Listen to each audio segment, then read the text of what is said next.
Hi everyone, Bandanner here. I hope you're all doing well. Welcome back to the channel. As you can probably tell, I'm a little bit under the weather still from my voice, but we shall crack on and get through this dev blog covering the East German 9th Panzerdivision. The 9th Panzerdivision was the cream of the crop of the East German National Volksarmy. The favoured division was earmarked for the 5th Army, with the tank formation set to be facing NORTHAG during any defensive, or in our case, offensive operations. This division was at the top of the list for new equipment, receiving everything first and in greater numbers. As such, the 9th Panzerdivision was not only the sole full T-72 tank division of the NVA, but it also received the latest models. Furthermore, the handful of BMP-2s that the Soviets ever agreed to sell to the East Germans also ended up in this division. If the NVA had an equivalent to a Soviet Army's Guard honorary title, the 9th Panzerdivision would have been it. Much like the rest of the NVA, the 9th Panzerdivision was created at the inception of the East German Army in the 1950s, and the tank division was actually formed in 1956. It was based in Egsin, I'm not sure if I'm pronouncing that right, in the northeast of the communist country. It was closely modelled after the Soviet example. During the Cold War, the division never saw any actual combat duty, except for some heightened readiness phases during the Prague Spring in 1968 and Polish unrest in the 1980s. So this time we have a very short detailed section before moving on to what's actually in the division in each section. So in terms of the table of organisation and equipment, the 9th Panzerdivision follows the footsteps already existing in WARNO of the 7th Panzerdivision. However, there are some notable differences. As mentioned above, the division is fully equipped with the T-72, so no older T-55s at all. The Mott-Schutzen motorised rifle squads are BMP born, there are no BTRs deployable, and it got first dibs on most new equipment. Nice exclamation mark Eugen have put there. I'm certain this will be something that Protozocker from SD League loves, because he's East German himself and he tends to love their divisions. However, I won't be such a fan because I still hate the T-72 in this game. Okay, so what about each of the tabs? Well, logistics is pretty standard for an armoured division in terms of available slots. They will receive a FOB, a medium T-813 munition supply truck, and the new heavy T-815 munitions. Command units are all armoured, and they include the SPW-50PU, the BMP-1K-SP2, and the SPW-40P2K.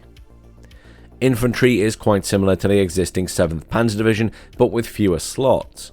As previously mentioned, all Mott-Schutzen are BMP born, being that they are brought into the battlefield in either the SPZ BMP-1SP, the BMP-1SP2, or the BMP-1P. Obviously, they all have SPZ at the front. The latter coming in the new Konkurs equipped variants, and the infantry are supported by the Mott-Schutzen command squads as well. The latest SPZ BMP2 was very rare, a dozen in real life, but recreated a new Mott-Schutzen RPG-27 squad to accommodate this IFV. Note that the limited supply to East Germans of the RPG-27 also occurs due to the March to War timeline. This new squad and IFV will be available in 2 cards only.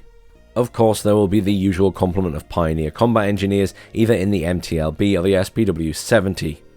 Support will include the usual lower class of ATGM for the Soviets, the PKM 7.62mm and the GRMG 30mm. Artillery, again quite similar to the other East German armoured division, but with a bit more generous in number of units. Aside from the towed 120mm mortars, the 9th Panzerdivision artillery is entirely self-propelled. This includes the 2S 122mm, the 2S 352mm, and the RM70 MLRS. The latter will be available in both the standard HE and the new incendiary RM70M, built on a T815 chassis. Okay, what about the tank section? Well, as expected, it is the best category with a generous array of slots and options. If you want your T-72s, you will certainly get them. The KPZ T-72M1, while rare in the 7th Panzerdivision, is here the divisional warhorse.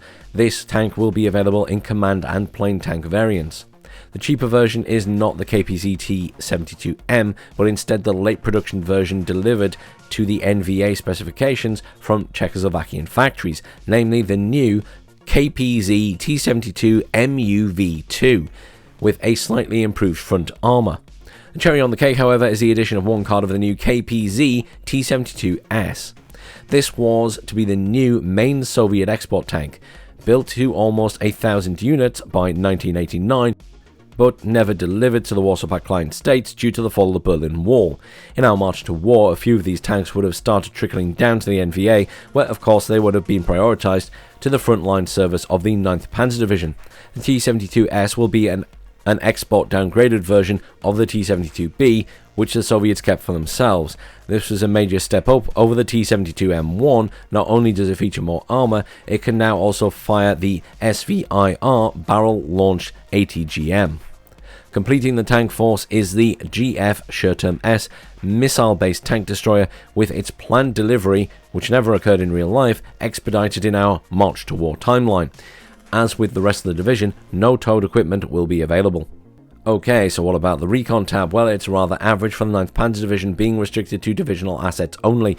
This means a 4-man Aufklärer team, which can be deployed in the new Schimwagen MAV, an amphibious jeep.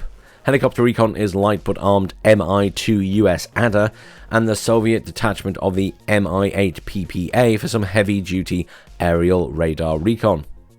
The anti-air tab is similar again to the 7th Panzerdivision with a few differences. There are no towed options such as the ZU-23-2, and there are no BRDM-2 Strelas either, but it does mean that there will be more cards of both the Shilka and the MT-LB Strela 10 mobile SAMs. Helicopter tab is a rather average category with expensive slots and limited choice. The options on offer are good though, which include the light Mi-2 URN gunship, and the Mi-24D and Mi-24P anti-tank Hinds. The air tab is a pretty strong category with the Luftstreitkräfte providing ample ground support to the nation's best division. Aircraft will come in two different flavours, the MiG-23MF and the MiG-23ML fighters, and the Su-22 M4 in rocket HE cluster and seed rolls. The 9th Panzerdivision can boast a large variety of slots for the T-72. This is further backed by good air and artillery. Furthermore, all of its equipment is self-propelled, making the East German formation a perfect assault division. However, due to its limited infantry, it fares less well on the defensive side.